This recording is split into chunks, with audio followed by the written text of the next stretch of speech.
E nos últimos dias nós temos contado aqui no Jornal da Clube a experiência do protocolo Colapso, que salvou muitos pacientes com Covid-19 lá no Belém do Pará, quando os leitos se esgotaram. Um médico cirurgião que esteve na linha de frente durante a pandemia no norte do país contou ao repórter Samuel Santos como a situação foi revertida. Doutor, o senhor trabalhou na linha de frente aí em Belém, capital do Pará, tanto no hospital referência da rede pública quanto no hospital particular. Como que ficou a situação de Belém no pior momento da pandemia e quando isso aconteceu? É um prazer estar falando com vocês e espero que a nossa experiência ela consiga melhorar de alguma forma a situação de vocês. Bom, os primeiros casos aqui em Belém, nós estamos adiantados em relação a vocês. Os primeiros casos começaram a ser notificados em abril, tá? Só que a situação que foi considerada como colapso da nossa rede hospitalar foi no final de abril, a última semana de abril e as 2 primeiras semanas de maio. Tá? E a situação de colapso ela tem que ser bem explicada, porque a maior parte das pessoas pensa o seguinte, que colapso na saúde é quando você não tem mais leitos no SUS, certo? E para vocês entenderem o quanto a situação é complexa, tá? Primeiramente, nós tivemos um apagão médio de medicina aqui em toda a rede pública e privada da cidade e região metropolitana. Tá? Belém é uma cidade que tem 1,5 milhão de habitantes, região metropolitana tem 2,5 milhões e toda essa região ficou sem ter nenhuma porta de emergência para poder atender os pacientes. Como todo mundo adoeceu ao mesmo tempo, os médicos em casa, né, de forma ambulatorial, começaram a atender os pacientes que não tinham como ser atendidos nos hospitais. Tá? Aí veio o segundo problema. Começou a faltar remédio. Então, a doença ela é dividida em 2 fases, né? 3 fases, na verdade. Primeira fase, que é aquela fase mais de sintomas gripais. Segunda fase, quando tem acometimento respiratório. E a terceira fase, que é o paciente grave. Tá? Começou a faltar medicação na cidade, nas farmácias, para todas as fases, certo? E eu não estou só falando de hidroxicloroquina, azitromicina. Assim, vitamina D, vitamina C, zinco, tudo que entra no protocolo desapareceu das farmácias. Com a falta das medicações para a primeira fase de doença, do tratamento precoce, os pacientes começaram a evoluir para fases mais avançadas da doença. E não tinha onde ser atendido. E foi aí que surgiu o conhecido protocolo do colapso. Tá? E nós tínhamos um grupo de WhatsApp de médicos aqui em Belém, que estávamos discutindo o tempo todo os tratamentos dos pacientes. E tem uma colega daí de São Paulo, a doutora Luciana, que ela é paraense, mas ela mora há muitos anos em São Paulo, e ela fez contato com o doutor Zé Balas e explicou a situação. Olha, é o seguinte, a gente não tem onde colocar mais os pacientes estão morrendo em casa, né? E nós precisamos de alguma alternativa. O que ele fez? Ele adaptou o protocolo hospitalar, que é com medicações na veia, e fez uma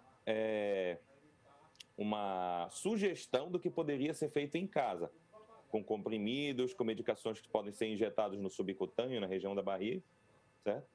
E assim, quando chegou isso para a gente começou a replicar. E aí começaram a ter os melhores resultados nos pacientes graves, certo?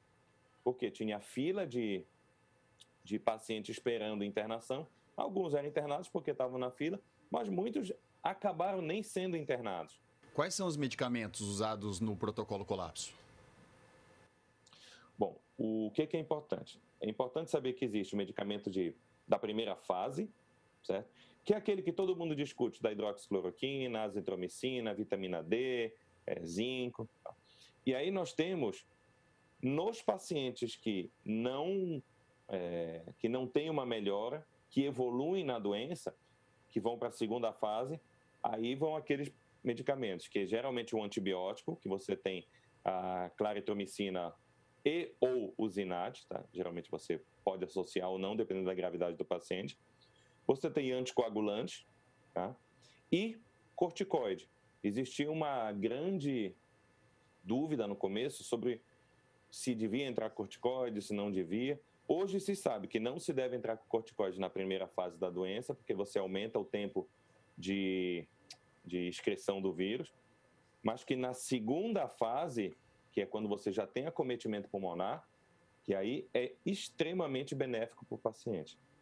Entendeu? E é importante essa definição das fases, tá?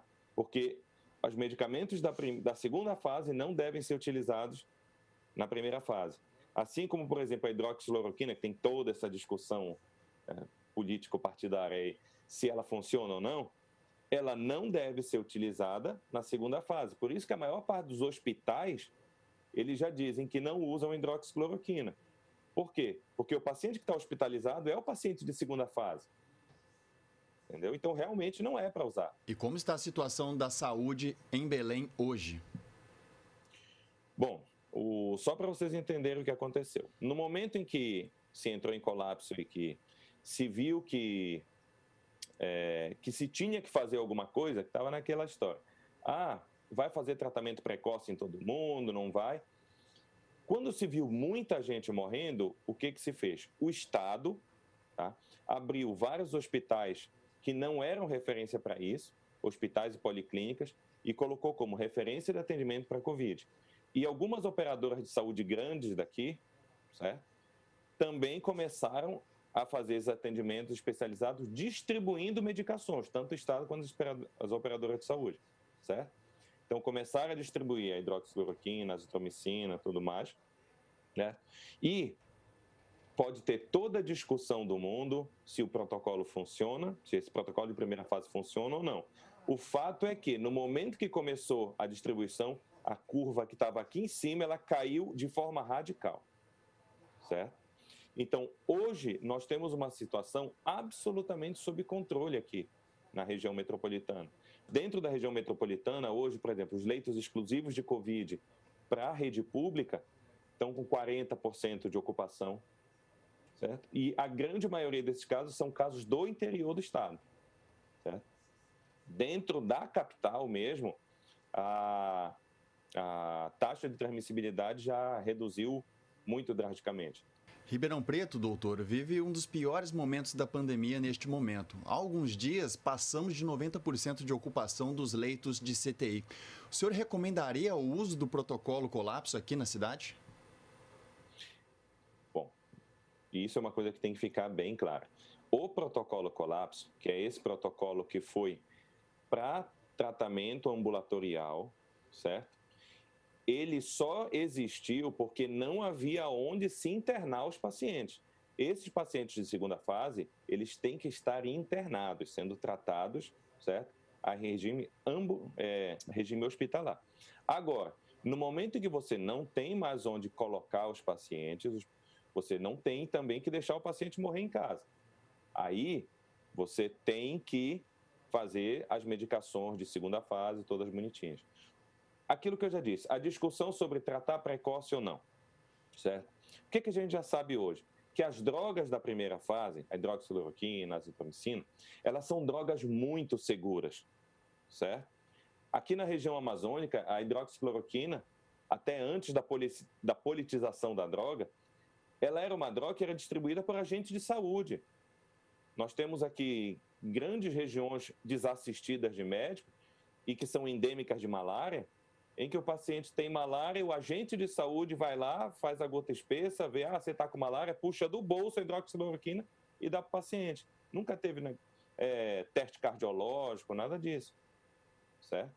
Então, a nossa grande briga é o seguinte, se você tem uma droga que é segura, certo? E que você não tem um plano B, né? Por que não tratar o paciente? Qual é o malefício que você vai trazer para o paciente? O malefício pode ter se você simplesmente deixar de mão e esperar ele agravar.